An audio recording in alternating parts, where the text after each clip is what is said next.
Hey, if you've been following me for a little while, you've heard me talk about peptides, probably a lot, and there's a reason for that.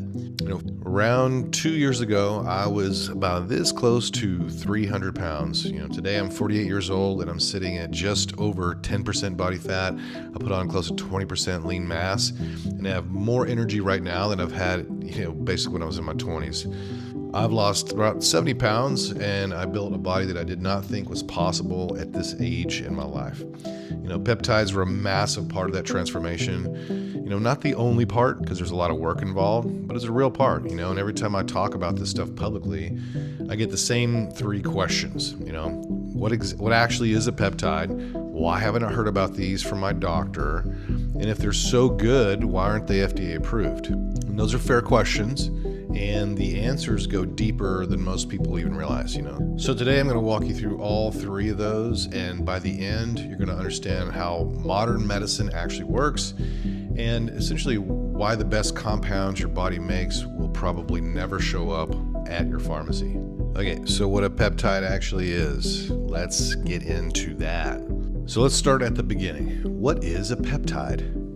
In the simplest terms, a peptide is a short chain of amino acids. Amino acids are the building blocks of protein. Your entire body, your muscles, your organs, your hormones, your skin is all built out of them.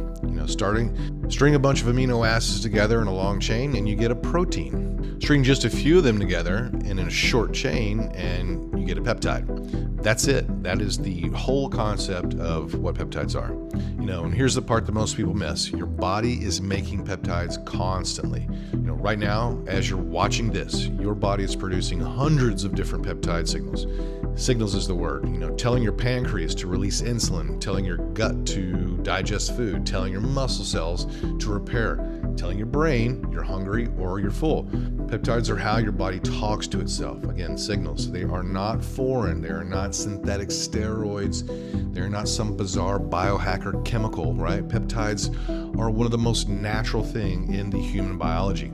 They were in you the day you were born, and they'll be in you the day that you die. The only thing that changes is how much of them your body makes, which unfortunately drops dramatically as we age. And that's the whole point, right? The peptides that make you feel incredible in your 20s, your body makes a fraction of them now, if you're my age, like in your late 40s, right? And that's the problem a lot of these compounds solve, right? When you buy them, from me or whoever else. Now, before we go any further, let's clear up some, the single biggest misconception about peptides. They're not illegal. I want to say that again because people get this wrong all the time. Peptides are not controlled substances. They are not scheduled drugs. They are not banned. You are not doing something shady by being curious about peptides.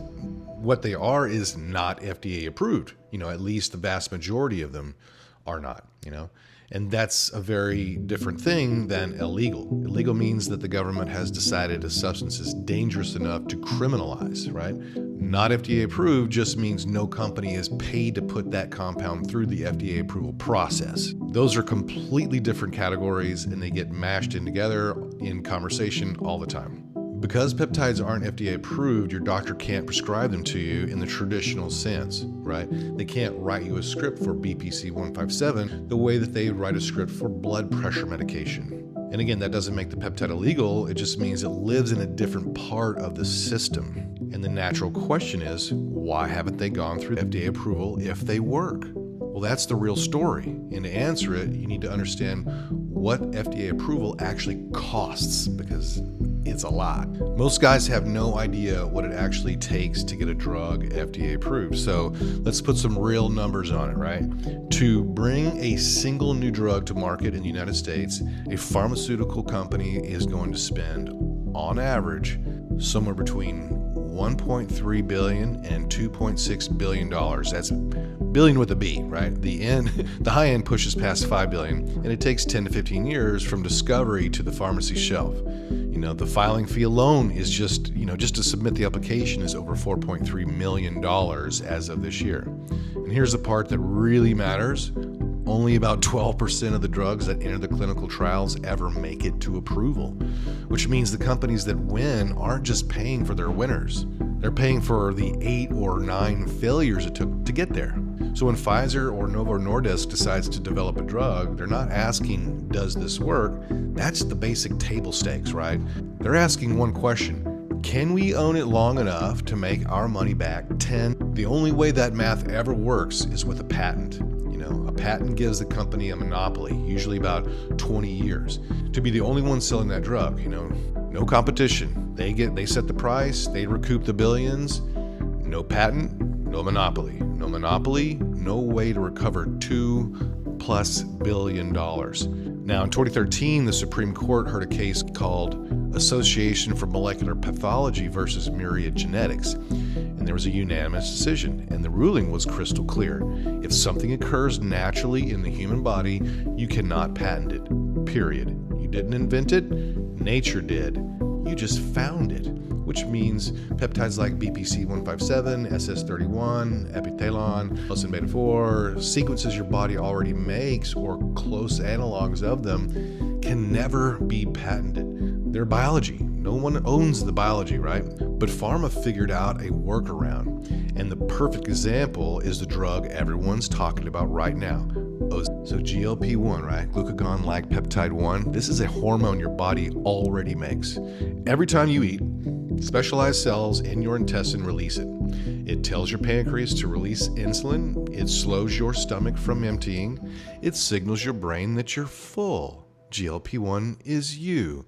It's been inside every human being who ever lived. So under Myriad, GLP-1 itself cannot be patented. It's a product of nature. But here's the problem for a drug company. Natural GLP-1 has a shelf life of about 2 minutes. Your body breaks it down almost instantly. So you can't sell it as a drug. It wouldn't, and it would be useless before it even left the syringe. So what did Novo Nordisk do? They took the natural GLP-1 molecule and they modified it. Specifically, and this is the whole game, they swapped out one amino acid at position number 8 to block the enzyme that degrades it, DDP number 4. Then they attached an 18 carbon fatty acid chain to position number 26, which makes the molecule bind to albumin in the blood so it circulates longer. That's it. That's the whole trick. They took a 2-minute molecule and turned it into a 7-day molecule. And because those modifications didn't exist in nature, they could patent it. They called it semaglutide. You call it Ozempic. And that patent, the one chemical tweak to a molecule your body already makes, has generated Novo Nordisk over $26 billion a year. This is the pharma playbook. Find a natural molecule, modify it just enough to patent it, sell the modified version for a fortune, and let the original, the one your body actually recognizes, stay in the research shadows where no commercial interest will ever. Now put yourself in the shoes of that pharma executive. You've got a peptide that's been studied for 30 years. The research looks phenomenal. Tissue repair, mitochondrial function, longevity markers, real results. But it's naturally occurring. You can't patent it. Do you spend $2 billion in 15 years getting it FDA approved? Of course not. The second you bring it to market, every compounding pharmacy and generic manufacturer in the country is selling the same molecule for 10 cents on the dollar. So what happens? Nothing. The peptide sits there, proven in the literature, ignored by industry, invisible to the average doctor, because if pharma doesn't fund the sales reps and the conferences and the continuing education, your doctor never hears about it. This isn't a conspiracy. This is just incentives, right? The system funds drugs that can be owned. It starves everything else. So let's talk about what actually exists in that gap, because there are 2 separate markets that most people don't understand the difference, right? There's compounding pharmacies. These are licensed, regulated facilities. They operate under strict rules called 503A and 503B that let a pharmacist prepare a customized medication for a specific patient with a prescription from a licensed provider. When Ozempic went on the FDA shortage list, compounding pharmacies were legally allowed to produce semaglutide to fill the gap. Now, that's a pharmacy making medicine for a patient. Then there's the research use only market, RUO. This is something a bit different. These are compounds sold for laboratory research, not human consumption, right? Labeled clearly. The RUO market exists so that scientists, labs, and researchers can actually study molecules that will never have a commercial pathway. Because as we just covered, The system was never going to build one. Without the RUO market, we would lose access to an entire class of compounds your body already makes with decades of peer-reviewed research behind them, right? We already talked about this. And this is all simply because there's no billion-dollar return on the other end for big pharma guys, right? Now, here's where I'm going to be honest with you. The research market has a reputation. Some of it is unfair, some of it is completely earned. The unfair part is the assumption that because something is sold RUO, it must be shady or dangerous. That's just not true. Research compounds power the entire biological sciences industry, right? Every lab and every university is buying research chemicals. The fair part, the part we need to talk about, is that the RUO market is lightly regulated, which means a lot of retailers cut corners, and that's where it gets dangerous, or it can. So let's talk about where this stuff actually comes from. I'm going to tell you what basically nobody in this industry wants to say out loud. The raw peptides, the raws, right? They're all coming from overseas. Almost all of them. Primarily Asia. That's true for the research market. It's true for the compounding pharmacy market. It's true for the major pharmaceutical supply chain. The peptide synthesis infrastructure lives overseas. And even when a compound is finished and packaged here in the United States at an American compounding pharmacy, the raw material that started the process came from somewhere else. And that's not inherently a problem. Overseas manufacturers can produce phenomenal pharmaceutical grade material, but it can also be garbage. And the only way you know the difference, the only way, is through third-party laboratory analysis. So a proper lab analysis tells you several things. Purity, how much of what's in the vial is actually the compound on the label versus contaminants, mass and concentration. How many milligrams are actually there? Because underfilled vials are rampant in this industry. Then there's sterility, whether it's free of bacterial contamination. Then you got endotoxin levels. These are byproducts of bacteria that can cause serious reactions even after the bacteria are killed.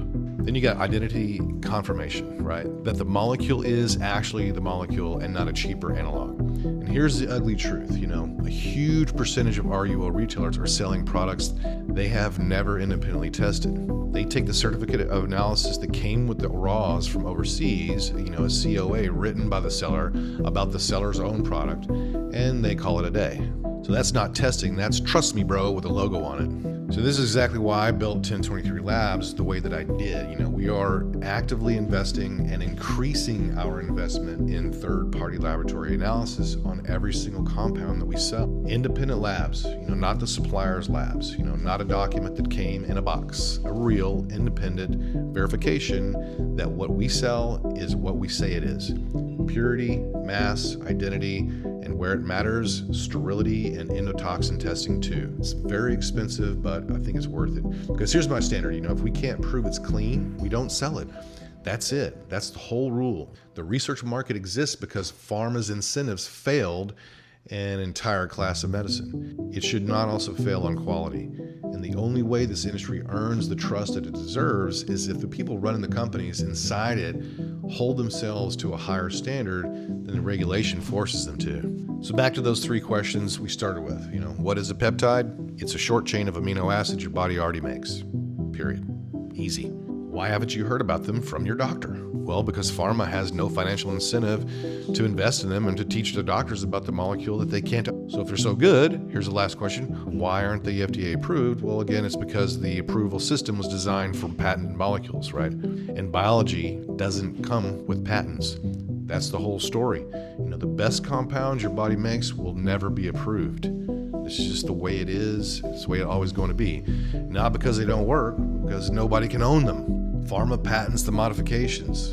Compounding pharmacies fill the shortage gaps. And the research market keeps the original molecule alive. That market deserves to exist, and it deserves to be held to a real standard. And that's what we're building at 1023 Labs.